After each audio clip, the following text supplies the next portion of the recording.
اور دوسری رکعت میں سورۃ اخلاص قل هو اللہ 11 بار، اور اس کے بعد سلام کے بعد 3 بار سورۃ یاسین پڑھ لیں بس، اور پھر اللہ سے گڑ گڑا کے مانگیں۔ ابکری کے ہیں، آپ ابکری کے صفحات اٹھا کے دیکھیں، نیٹ کی دنیا میں لوگوں نے اس کا نام کریڈٹ کارڈ رکھا ہوا ہے، کسی نے فوری مدد رکھا ہوا ہے، کسی نے غیبی مدد رکھا ہوا ہے، کسی نے ایمرجنسی پکار رکھا ہوا ہے، کسی نے اس عمل کا جو میں نے آپ کی خدمت میں عرض کیا ہے۔ حضرت سورہ یاسین 3 بار سلام کے بعد، اول آخر 3 دفعہ درود شریف۔ کمال عمل ہے، کمال عمل ہے۔ اور عرشوں سے اگر برکت کے خزانے، رحمت کے خزانے، عطاؤں کے خزانے، کوئی رشتہ ہے، کوئی بندش ہے، کوئی قرضے ہیں، کوئی بیماری ہے، کوئی دل کی مراد ہے، کوئی من کی مراد ہے، اس لیے فرمایا کبھی بھی جنت نہ مانگو، جنت الفردوس مانگو، اور اللہ جل شانہ سے کبھی تھوڑی دنیا نہ مانگو۔ پھر دنیا حسنتم سپرلیٹو ہے، اور فی الآخرت حسنتم، مولا دنیا عطا فرما، پھر وہ جتنی عطا کر دے اس کی شہنشاہ کی تقسیم ہے، پر مانگ تو لاجواب مانگ۔ میرے والد صاحب رحمۃ اللہ علیہ کے ایک ملازم نے چوری کر لی باغ کی، مجھے یاد ہے چھوٹا سا تھا، کہنے لگے چھوٹی سی مرغی کی چوری کی ہے، لے دی چوری، لے لا بکری کا بچہ۔ وہ چور تو ویسے ہی کہلوانا تھا، کوئی بڑی چوری کرتا۔ مجھے الفاظ یاد ہیں۔ میری آپ سے درخواست یہ ہے، میرا اللہ کہتا ہے مجھ سے مانگ اور میری شان کے مطابق مانگ، پھر دنیا حسنتم اور فی الآخرت حسنتم۔ یہ جو عمل میں نے آپ کی خدمت میں بتایا ہے، 2 نفل حاجت کے کسی بھی لمحے یکسو ہو کے، اللہ کو یکسوئی چاہیے، اللہ کو یکسوئی چاہیے۔ اللہ بھی کہتا ہے ادھر ادھر نہ دیکھ، اور اگر آپ کسی تقریب میں جائیں، کسی شادی میں، کہیں تقریب میں، بیگم ساتھ ہو، ادھر ادھر نہ دیکھیے گا۔ آپ اس کو کیوں دیکھ رہے تھے بولیں؟ خیال کیجئے گا، پھڑے جاؤ گے۔ تقریب میں جا کے بھی اللہ پاک، بیگم بھی کہتی ہے، بیگم شرک کو پسند نہیں کرتی، بیوی واحد ہے جو بہت توحید پسند ہوتی ہے، وہ اپنے غیر کو پسند نہیں کرتی۔ میاں صاحب، بیوی کے اندر واحد ہے جو شرک سے پاک ہوتی ہے بیوی، ٹھیک ہے؟ وہ کبھی بھی کسی غیر کو پسند نہیں کرتی، اللہ بھی کسی غیر کو پسند نہیں کرتا۔ توجہ سے مانگے اور چند دن کر کے دیکھیں تو سے، چند دن، چند ہفتے اس کو اگر معمول بنا لیں۔ ایک اور چیز عرض کروں گا، جس کے پاس مال ہوتا ہے وہ اکثر کم مانگتا ہے، اور اس کی اولاد کے المیے میرے پاس واقعات کے اعتبار سے زیادہ ہے۔ میں یہ بات پھر دہراؤں گا، جس کے پاس مال وسائل زیادہ ہوتے ہیں وہ اکثر کم مانگتا ہے۔ غریب تو کہتے ہیں اللہ بچہ بڑا ہو رہا ہے، اللہ بچی بڑی ہو رہی ہے، اللہ میں کہاں سے لاؤں گا؟ اسے مانگنا نہیں آتا غریب کو۔ غریب کے پاس اسم اعظم نہیں ہوتا، غریب کے پاس پنج سورہ نہیں ہوتا، غریب کے پاس مسنون دعائیں یاد بھی نہیں ہوتی، بہت کم ہوں گے، یقیناً یاد بھی ہوتی ہیں، لیکن ان کی دل کی آواز، وہ ہندی ہے یا سندھی، پنجابی ہے یا کوئی بھی ہے، وہ دل کی آواز سے اللہ کے دروازے کو کھٹکھٹاتے ہیں۔ اور جو مالدار ہوتا ہے اس کی نظر میں ہوتا ہے کہ یہ اس کا ہے، یہ اس کا ہے، یہ اس کا ہے، یہی نقصان ہوتا ہے۔ اپنی نسلوں کے لیے اس دعا کے ذریعے، اس نفل کے ذریعے 3 چیزیں ضرور مانگیے گا، ایک بخت، ایک مقدر اور ایک نصیب۔ فقر ایسا، غربت ایسی آئے کہ میرے ذہن میں ہر وقت لوگوں کی جیبوں پہ نظر ہو، ہر وقت لوگوں کی جیبوں پہ نظر ہو۔ یہ 2 وقت میں ہوتا ہے، ذہن نشین رکھیے گا۔ اس فقیر کا تجربہ ہے، ایک جب طمع بڑھ جاتا ہے، لالچ بڑھ جاتی ہے، اس وقت لوگوں کی جیبوں پہ نظر ہوتی ہے۔ جب فقر بڑھ جاتا ہے، غربت اور تنگ دستی اور فقیری بڑھ جاتی ہے، پھر لوگوں کی جیبوں پہ نظر اس کی ہوتی ہے اور اللہ کے خزانوں پہ نظر نہیں ہوتی یا کم ہوتی۔ اور حدیث میں آیا کہ کوئی مصیبت زدہ اس کو نہیں پڑتا جس کی مصیبت دور نہیں ہوتی۔ عرش کے نور میں اتنا ڈوبا ہوا تھا، خود چھپا ہوا تھا۔ لا علاج بیماریاں ہوں، دکھ ہوں، غم ہوں، قرضے ہوں، مصیبتیں ہوں، ناکامیاں ہوں اور پریشانیاں ہوں، اور ایسے حالات کہ جو انسان کہے کہ بس سب تو موت ہی ہے، اس کے علاوہ کوئی راستہ نہیں۔ کوئی ایسی پریشانی ہو، اللہ کا نظام ہے کہ اس پہ وہ ملتا ہے جو انسان گمان نہیں کر سکتا، سوچ نہیں سکتا۔ یہ فیصل آباد کے ساتھ ماموں کانجن میں ایک درویش ہوتے تھے صوفی عبداللہ صاحب رحمۃ اللہ علیہ، بڑے اللہ والے تھے، درویش تھے، اللہ سے مانگتے تھے، اللہ دے دیتا تھا۔ تو مجھے ان کے ایک شاگرد نے بتایا، اردو بازار لاہور میں ہوتے تھے، کہنے لگے کہ میں ایک دفعہ گیا تو مجھ سے فرمانے لگے کہ میرے سارے کے سارے طالب علم استاد جمع ہو کے آ گئے کہ ہمارے جو ہے وہ ہمارے راشن نہیں، کھانا پینا کچھ نہیں، تنخواہیں نہیں ملی، سب چیز ختم ہو چکی ہے، تو اب ہمیں اجازت دے دیں، آپ کے پاس تو ہے نہیں۔ اچھا فرمایا مجھے چند دن دے دو، جتنے اور دن صبر کر لیا، چند دن مجھے دے دو۔ تو فرمایا پھر بیٹھ گئے مصلی، اور جو سورۃ فاتحہ پڑھی نا جب آتے تھے نا، ایاک نعبد و ایاک نستعین، اس کو جو وجدانی کیفیت کے ساتھ دل کی گہرائیوں اندر کے درد کے ساتھ پکارتے تھے، اتنا درد، اتنا غم، اتنا درد، اتنا غم جو پکارتے تھے کہ ایسے محسوس ہوتا تھا کہ زمین ساری کی ساری ہل رہی اور ہر طرف ایک نظام چل رہا ہے۔ اور جب پھر اس صورت کو پورا کرتے تھے، پھر سورۃ فاتحہ پڑھتے تھے، اور جب پہنچتے تھے ایاک نعبد و ایاک نستعین، پھر ایسے ہی جو ہے اس کو دہراتے تھے۔ پر بات یہ ہے وہ دعا پڑھتے نہیں تھے، مانگتے تھے۔ ایک ہے دعاؤں کا پڑھنا، ایک ہے دعاؤں کا مانگنا۔ وہ دعا پڑھتے نہیں تھے، مانگتے تھے، اور اللہ مانگنے والے کو دیتا بھی ہے، اللہ مانگنے والے کو عطا بھی کرتا ہے، اور اللہ کی رحمت مانگنے والے کے ساتھ سدا رہتی ہے، ہمیشہ رہتی۔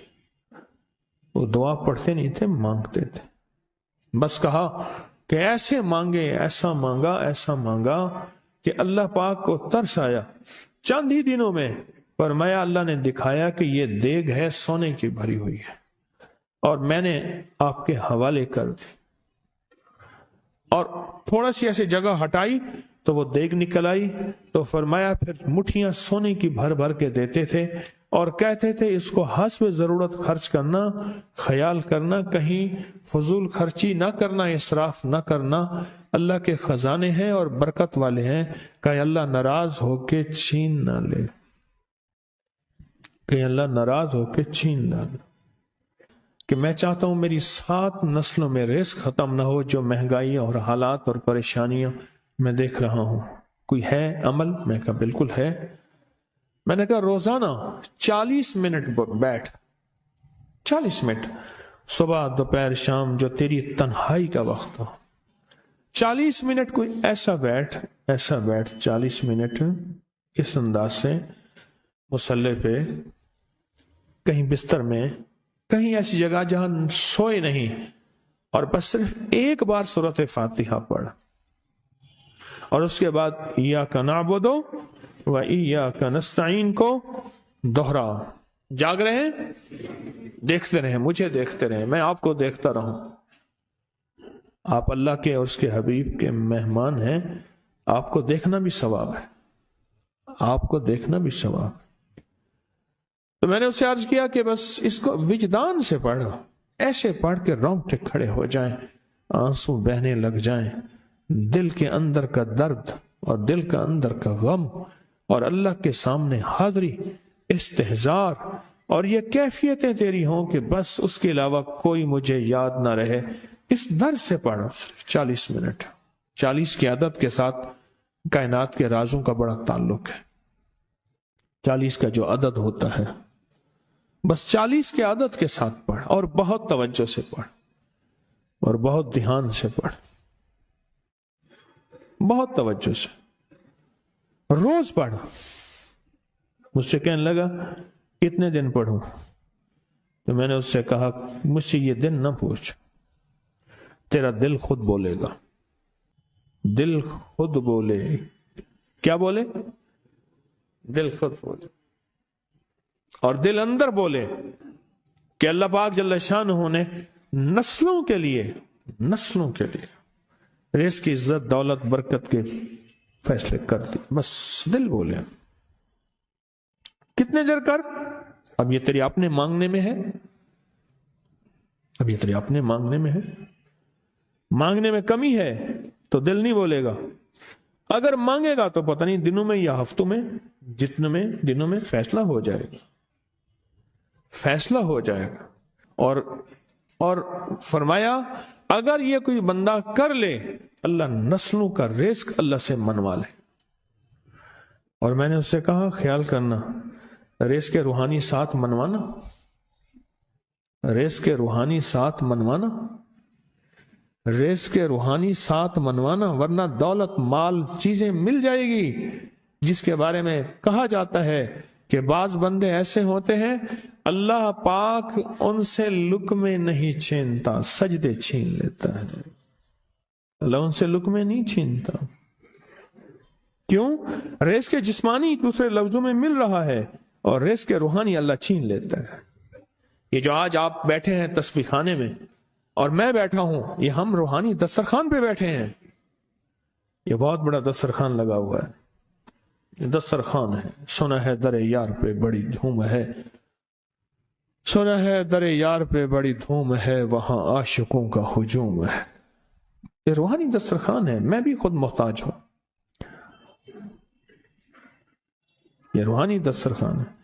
تو میں نے اس سے عرض کیا کہ ایک دسترخوان نہیں مانگنا، دونوں مانگنا، رزق روحانی بھی، رزق جسمانی تو اس کو بھی ملتا ہے جس کو کلمہ نصیب نہیں ہوا، رزق جسمانی تو اس کو ہی ملتا ہے جس کو کملی والی کی غلامی نصیب نہیں ہوئی، رزق جسمانی تو اس کو ہی ملتا ہے جس کے ماتھے پہ شقاوت لکھی ہے، رزق جسمانی تو اس کو ملتا ہے جو اللہ کا نافرمان ہے، رزق جسمانی تو اس کو ملتا ہے جو اللہ کے وجود کا انکار کرتا ہے، رزق جسمانی تو اس کو ہی ملتا ہے جو آخرت اور قبر کا انکار کرتا ہے، رزق جسمانی تو اس کو ملتا ہے جو جنات اور برزخ کا انکار کرتا ہے، رزق جسمانی تو اس کو ملتا ہے جو خود کملی والے کی نبوت کا انکار کرتا ہے۔ وہ تو بے بہا لوگ ہیں، ان کو ملتا ہے، پر تجھے بھی صرف رزق جسمانی ملا اور اللہ سے یہ منوا لیا۔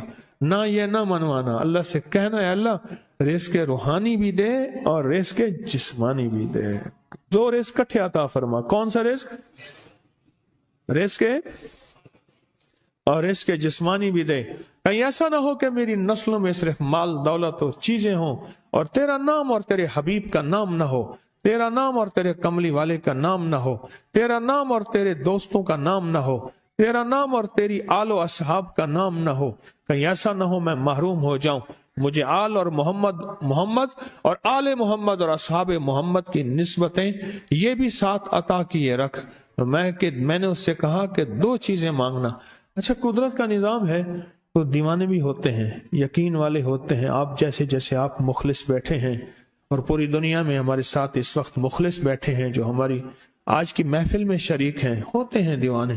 اس نے یقین سے پڑھنا شروع کر دیا، مجھ سے کہنے لگا ایک وقت ایک جگہ ہو بہت بہتر۔ میں نے اس سے کہا، میں نے کہا پھر بھی اگر ایک وقت ایک جگہ میسر نہ بھی ہو تو اگر عمل کسی وقت چوک جائے، عمل کی جگہ چوک جائے، عمل کا وقت چوک جائے، مجبوری میں نہ ہو تو بہتر ہے، پر توجہ نہ چوکے، دھیان نہ جائے، استحضار نہ جائے، یقین نہ جائے، اور سچا یقین ہو، سچا یقین کہ میرا اللہ خود کہتا ہے یہ مانگنا بھی تو اسی نے دیا ہے نا، اسی نے مانگنا دیا ہے۔ جب اس کریم نے مانگنا ہی خود دیا ہے تو عطا بھی خود کرے گا۔ نہیں خوف نارے جہیم کا کہ کرم ہے مجھ پہ کریم کا، وہ خود عطا کرے گا مجھے، اس نے مانگنا دیا دے گا۔ یقین ہو ایسا ایسا ایسا ایسا، اتنا زبردست یقین ہو، اتنا یقین ہو اللہ کے ملنے پہ اور اللہ کے مانگنے پہ، اتنا یقین ہو کہ گمان اور خیال سے بالا تر یقین ہو، بہت زیادہ یقین ہو۔ یاد رکھیے گا میری بات، میری طرف دیکھتے رہیں، یاد رکھیے گا جس کو ملا ہے یقین کی طاقت میں ملا ہے، اور جس سے چھنا ہے بے یقینی نے اس سے سب کچھ چھین لیا، بے یقینی نے اس سے سب کچھ چھین لیا۔ جس کو ملا ہے یقین کی طاقت سے ملا ہے، یقین ہو کہ میں کر رہا ہوں اور اللہ مجھے دے دے گا۔ کہا کہ کیسا یقین ہو؟ کہا جیسے بکری کے تھن دودھ سے بھرے ہوئے اور میں کہوں کہ میرے ہاتھ سے دباؤں گا اور دودھ نکلے گا، اس سے زیادہ یقین۔ اور کہا کس سے زیادہ یقین؟ کہا کہ ایک بڑا نوٹ ہو اور بڑا نوٹ کے اندر جو ہے ایک آنے کی چیز آنی ہے، تو میں کہوں گا اس سے تو اس کی نوٹ کے اندر تو ہزاروں آنے ہیں، اور میں ایک آنے کی چیز، ایک ٹکے کی چیز لوں گا اور میرا کام بن جائے گا، اس سے زیادہ یقین ہو، اور اس سے کہیں زیادہ یقین ہو کہ سخت پیاس ہے اور میں پانی کو دیکھوں اور پانی کو دیکھتے ہی مجھے یقین ہو کہ اس سخت پیاس میں میرا پیاس بجھ جائے گی، پیٹ بھر جائے گا، اس سے کہیں زیادہ یقین ہو۔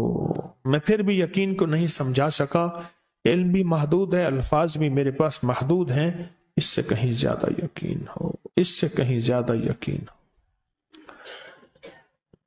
اور بہت زیادہ یقین ہو، اتنا یقین ہو۔ کیا خیال ہے؟ آپ چاہیں گے اپنی نسلوں کے لیے بخت، رزق، نصیب اور مقدر منوا لیں؟ کیا خیال ہے؟ وہ بڑا کریم ہے۔ میں نے ابھی نہیں بتایا کہ قرآن کا واقعہ سنایا، حضرت موسیٰ اور خضر علیہ السلام کا قرآن کا واقعہ سنایا کہ ان کی 7 نسلوں کا جو ابا تھا نا، وہ 7 نسلوں میں پہلے والا ابا، دادے کے دادے کے دادے کا دادا، ٹھیک، وہ نیک تھا، وہ دعائیں مانگتا تھا، وہ اللہ کے ساتھ تعلق میں تھا، اس کا تقویٰ تھا، وہ اس کی نیکی کا اثر، اس کی نیکی کا اثر، اس کی نیکی کا اثر نسلوں میں منتقل ہوا، نسلوں میں منتقل ہوا۔ پڑھ لیں، مانگ لیں، اللہ سے کر دیں کہ اللہ میرے لیے اور میری نسلوں کے لیے رزق روحانی اور رزق جسمانی کے فیصلے کر دیں،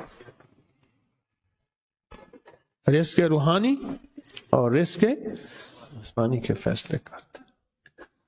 شاہ عبد الرحیم تھے شاہ ولی اللہ رحمت اللہ علیہ کے والد محترم، انہوں نے شاہ ولی اللہ سے کہا، بیٹا میں تجھے روحانی مشقیں کرا رہا ہوں، ایک مشق ایک بھی کر لے، اپنے لیے اور اپنی نسلوں کے لیے اللہ سے رزق منوا لے۔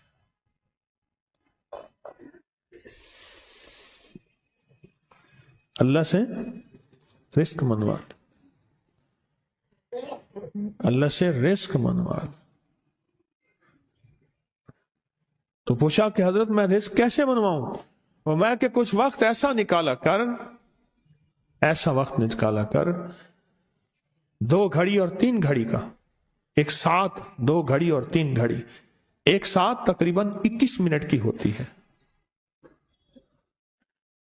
تقریباً 21 منٹ کی، 2 ساتیں مل جائیں تو 40 منٹ بنتے ہیں، تو ایک ساتھ 2 ساتھ 3 ساتھ کی گھڑی میں کہ بیٹھ کے نا سورت فاتحہ اور اس میں ایاک نعبد و ایاک نستعین کا تکرار اور استحضار کیا کر، اور ایسا کیا کر تیری آنسوں بہیں، تیرا دل روئے، تیری آنکھیں روئیں، تیرا تیرے رونگٹے کھڑے ہوں اور رواں رواں، اور اس کے اندر سے تیرا پل پل، تیرا من، تیرا جذبہ، تیری سوچیں بولیں، کیا بولیں؟ ایاک نعبد و ایاک نستعین۔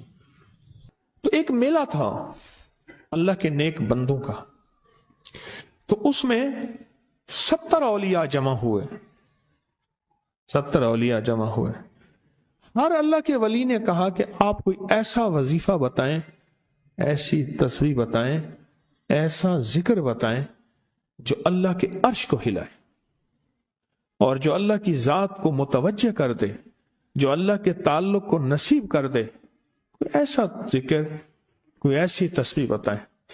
فرمایا سب نے بتایا کہ سورت فاتحہ ہے، اور اب سب سے پوچھا سورت فاتحہ میں کوئی ایسا جز بتائیں جو سورت فاتحہ کا دل ہو۔ سورت یاسین قرآن کا دل، لیکن سورت یاسین کا دل سلام قولا من رب الرحیم۔ ہر سورت کے اندر اللہ پاک نے کچھ نعمتیں، کچھ نکتے رکھے ہیں، تو فرمایا سورت فاتحہ کا دل۔ تو میلے میں جتنے بھی اولیاء 70 بیٹھے تھے، سب نے کہا کہ اگر سورت فاتحہ کا دل پانا ہے تو وہ صرف کیا ہے؟ ایاک نعبد و ایاک نستعین۔ اس کا مفہوم عام سادہ سے یہ ہے کہ مولا غلامی تیری، در کسی اور کا۔ جب غلام تیرے ہیں، منگتے تیرے ہیں، بھکاری تیرے ہیں، محتاج تیرے ہیں، پھر در بھی تیرا ہے، پھر در بھی تیرا ہے اور کسی کا در مولا نہیں ہے، پھر در بھی تیرا ہے، تیرے در کے ہم محتاج، تیرے بر کے ہم غلام ہیں۔ تو میں نے اس سے کہا کہ یہ وظیفہ کر، سارا دن پڑھی یا کنا بدو، اور کام بھی کرتا رہے، وضو بے وضو چلتا بھی رہے، یہ پڑھتا بھی رہے، پڑھتا بھی رہے، پڑھتا بھی رہے، چند دن چند ہفتے یہ عمل کر، اور رات سوتے ہوئے سورۃ فاتحہ پوری کر 40ویں، اور پھر درود پاک پڑھتے پڑھتے سو جا۔ 70 اولیاء نے فرمایا کہ جو بندہ یہ وظیفہ پڑھے گا اللہ کا عرش ہل جاتا ہے، اور فرشتوں میں کوہرام مچ جاتا ہے، اور فرشتوں میں اللہ کے بارگاہ میں فریادیں ہوتی ہیں کہ یا اللہ یہ بندہ ہے اور اس نے یہ عمل کیا ہے، یہ وظیفہ کیا ہے، اور ابھی تک اس کی دعا قبول نہیں ہوئی، اس نے یہ مانگا ہے ابھی تک دعا قبول نہیں ہوئی، فرشتوں میں یہ کوہرام مچ جاتا ہے۔ ایک اللہ کے دوست تھے، سوتے سوتے ایک دم اٹھ بیٹھے، اٹھنے کے بعد وجدانی کیفیت کے ساتھ جو ہے یہ وظیفہ پڑھنے لگے۔ تو کسی نے پوچھا کہ حضرت کیا ہوا؟ فرمایا میں نے دیکھا کہ اللہ کے عرش کے نیچے جنتی ہیں اور وہ ٹہل رہے ہیں، اور سب کی زبان پہ یہی وظیفہ ہے۔ محبت سے بلاتے ہیں، بہت زیادہ بلانے والے ہیں، ان کے ہاں چلا جاتا ہوں، میں نے دیکھا تو ان کا بھائی جو ہے ایسے چل رہا تھا تو ہاتھ میں تسبیح تھی، بات تھوڑی کرتا تھا، تسبیح زیادہ پڑھتا تھا۔ اس کا دبئی میں بہت بڑا کاروبار، جسے کہنا چاہیے بہت بڑا کاروبار دبئی میں۔ اللہ کا گاڑی میں جا رہا تھا، کچھ لوگ آئے، گاڑی کا دروازہ کھولا، بیٹھے، مجھے لے گئے، پھر میرے گھر والوں کو مہینوں پتہ نہ چلا، اور اس کے بعد بڑی اذیتوں کے بعد میں چھوٹا۔ اب وہاں بیٹھ کے پھر اللہ ہی تھا تنہائی میں، اور تو کوئی تھا ہی نہیں۔ کہا کہ وہ اللہ سے ذکر کرنے اور باتیں کرنے کی ایسی کوئی مجھے عادت سی پڑ گئی ہے، اب لوگ مجھے کہتے ہیں کہ آپ جیل کی اذیتوں کی وجہ سے خاموش ہو گئے ہیں، میں لوگوں کو لاکھ کہتا ہوں، نہیں وہ مانتے نہیں۔ جیسے نا بندہ کوئی غم کی وجہ سے بعض اوقات نہ چپ ہو جاتا ہے، وہ کیوں کہتے ہیں؟ اسے چپ لگ گئی ہے، خاموش ہو گیا ہے۔ کہا کہ میں لوگوں کو کہتا ہوں نہیں، میں جیل کی وجہ سے خاموش نہیں ہوں، اس قید نے، اس جیل نے میرے اوپر جو آزمائش بھیجی ہے، اس قید نے اور جیل نے میرے اوپر جو آزمائش بھیجی ہے، اور میں پھر وہاں ذکر کا عادی بنا، دعاؤں کا عادی بنا، تسبیح کا عادی بنا، اعمال کا عادی بنا، اور وہ عادت سی پڑ گئی ہے، اور وہ عادت سی ایسی پڑی ہے کہ بس سارا دن اب اسی میں لگا رہتا ہوں، سارا دن اب اسی ذکر میں اور اسی یاد میں لگا رہتا ہوں۔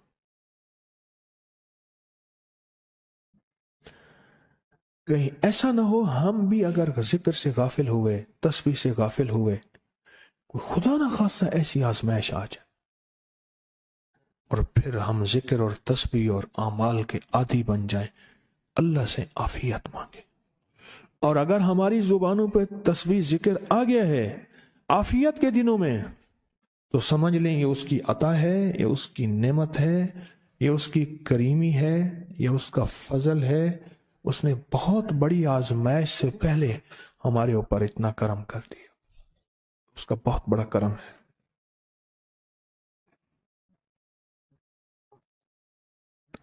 اس لیے اللہ جل شانہ کے حبیب کملی والے نے آزمائشوں سے پناہ مانگی ہے، اللہم انی اعوذ بک من جہد البلا، آزمائش، کوئی بلا آ جائے، ودرک شقا، شقاوت میں میرا نام آئے، بدبختی میں، یہ بھی آزمائش ہے، وسوء القضاء، میرے لیے ایسے فیصلے ہونا شروع ہو جائیں جو مجھے برباد کر دیں، ایک کے بعد دوسرا میرے حق میں فیصلہ، میرے خلاف فیصلے سارے، وشماتت الاعداء، اور ایسا وقت میرے آزمائش نہ آئے کہ دشمن تالیاں بجائے، دشمن ہنسے، اور میرا مذاق اڑائے. اس لیے میرے آقا نے، میرے حضور نے آزمائشوں سے پناہ مانگی ہے، عافیت مانگی ہے. اللہم انی اعوذ بک من زوال نعمتک. اللہ نعمت دی پھر اس کا زوال آ گیا. وتحول عافیت، عافیت دی تو تم نے چھین لی. اللہم انی اعوذ بک من زوال نعمتک وتحول عافیتک وفجاءت نقمتک وجمیع سخطک.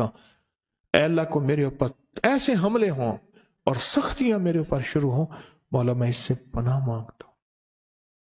میں مانگتا کیا ہوں؟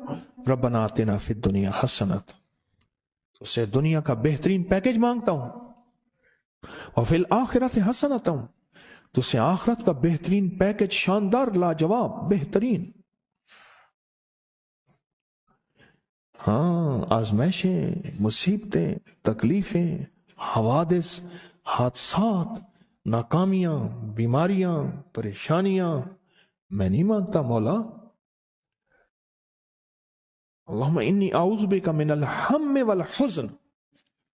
ہم کہتے ہیں ٹینشن کو، انزائٹی کو، اسٹریس کو، ڈپریشن کو. اندر غم ہے، باہر پتہ ہی نہیں، اس کو ہم کہتے ہیں.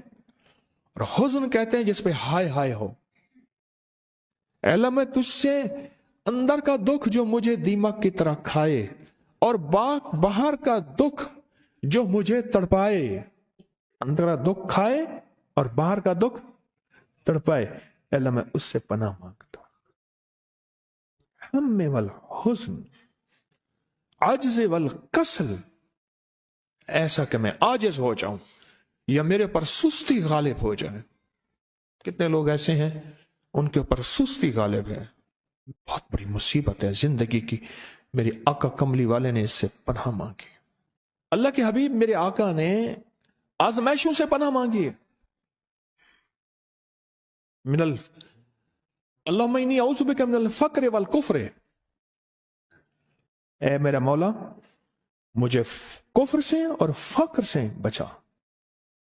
فقر ایسا، غربت ایسی آئے کہ میرے ذہن میں ہر وقت لوگوں کی جیبوں پہ نظر ہو. ہر وقت لوگوں کی جیبوں پہ نظر ہو. یہ دو وقت میں ہوتا ہے، ذہن نشین رکھیے گا. اس فقیر کا تجربہ ہے. ایک جب طمع بڑھ جاتا ہے، لالچ بڑھ جاتی ہے، اس وقت لوگوں کی جیبوں پہ نظر ہوتی ہے. جب فقر بڑھ جاتا ہے، غربت اور تنگ دستی اور فقیری بڑھ جاتی ہے، پھر لوگوں کی جیبوں پہ نظر اس کی ہوتی ہے اور اللہ کے خزانوں پہ نظر نہیں ہوتی یا کم ہوتی. اے میرا مولا مجھے فقر سے بچا اور کفر سے بچا، کہ ایسا وقت نہ آئے میں اپنا دین بیچ بیٹھوں، اپنا ایمان بیچ بیٹھوں. ہمارے ایک مخلص تھے عبد الوحید سلیمانی صاحب رحمۃ اللہ علیہ. کہنے لگے انارکلی میں میرا ایک دوست تھا، تو میں اس دوست کے ساتھ زندگی گزری. پنجاب یونیورسٹی میں اکٹھے پڑھتے تھے. تو پھر پتہ چلا کہ وہ بہت مالدار ہو گیا. اسلام آباد کے ایک بہت بڑے سیکٹر میں گیا تو اس کا گھر دیکھا، گاڑیاں، بڑا گھر. اور یہاں اس کے پاس ایک پرانی سی پتلون ہوتی تھی اور غربت ہوتی تھی، اور انارکلی کے کسی اوپر چبارے کے کسی کمرہ لیا ہوا تھا. تو میں نے اس کا نام لے کے پوچھا یہ کیا؟ اس نے ایسے سینے پہ ہاتھ رکھ کے کہا بس یہی بیچا ہے، اب باقی سب ٹھیک ہے. سینے پہ ایمان بیچا ہے، سب کچھ مل گیا. اللہ میرے پر وہ وقت نہ لا جب میرے اوپر فقر غالب آ جائے یا کفر آ جائے. میرے آقا کملی والے نے آزمائشوں سے پناہ مانگی. اور آپ حضرات کتنے خوش قسمت ہیں، اس کی شان کریمی اللہ نے آزمائشوں سے بچایا. اور انشاءاللہ ان نام کی برکتوں سے، ان دعاؤں کی برکتوں سے، ان تسبیحوں کی برکتوں سے، اس اللہ کے نام لینے کی برکت سے انشاءاللہ اللہ اور آزمائشوں سے بچائے گا. اللہ نے بغیر آزمائشوں کے ہمیں اپنا نام دے دیا، اپنے نام کی تسبیح دے دی، اپنا ذکر دے دیا، اپنی یادیں دے دی. کسی جگہ منہ سے اللہ نکل جاتا ہے، کہیں رحمان نکل جاتا ہے، کہیں بسم اللہ نکل جاتا ہے. ابو عبداللہ مغربی فرماتے ہیں میں نے رسول اللہ صلی اللہ علیہ وسلم کو خواب میں دیکھا. عرض کیا مجلد سے ایک حاجت ہے، اس وسیلے سے دعا مانگو. عرض کیا مجھے اللہ سے ایک حاجت ہے، کس وسیلے سے دعا مانگو؟ کوئی عمل بتا دیں، کوئی وسیلہ بتا دیں آقا۔ میں نے حضور سے خواب میں سوال کیا تو آپ نے ارشاد فرمایا جس کو بھی اللہ سے کوئی حاجت ہو اسے چاہیے وہ سجدے کرے، یعنی 2 رکعت ادا کرے اور سجدے کی ہر رکعت میں 40 مرتبہ آیت کریمہ پڑھے، جو میں عمل میں بتایا کرتا ہوں، لا الہ الا انت سبحانک انی کنت من الظالمین۔ جب بھی کوئی مشکل ہو، الجھن ہو، پریشانی ہو، کوئی تکلیف ہو، کوئی مسئلہ ہو، تو میرے حضور نے فرمایا کہ تو ایسا کر، تو ایسا کر، تو کیا کر، تو نفل پڑھ، ہر رکعت میں سبحان ربی الاعلیٰ کے بعد 40 مرتبہ آیت کریمہ پڑھ، اور پڑھ ایسے ڈوب ڈوب کے، مانگ مانگ کے، گڑ گڑا کے، بھیکاری محتاج سائل اور منگتا بن کے پڑھ۔ اور حدیث میں آیا کہ کوئی مصیبت زدہ اس کو نہیں پڑھتا جس کی مصیبت دور نہیں ہوتی۔ آیت کریمہ کو فرمایا کوئی مصیبت زدہ اگر پڑھ لے اس کی مصیبت دور ہوتی ہے۔ اور ایک اور حدیث میں ہے کہ کبھی ایسا نہیں ہوا کہ کسی مسلمان آدمی نے کسی چیز کے لیے اسے پڑھا ہو اور اس کی دعا قبول نہ ہوئی ہو، اور اس کو ترمذی اور نسائی نے روایت کیا ہے۔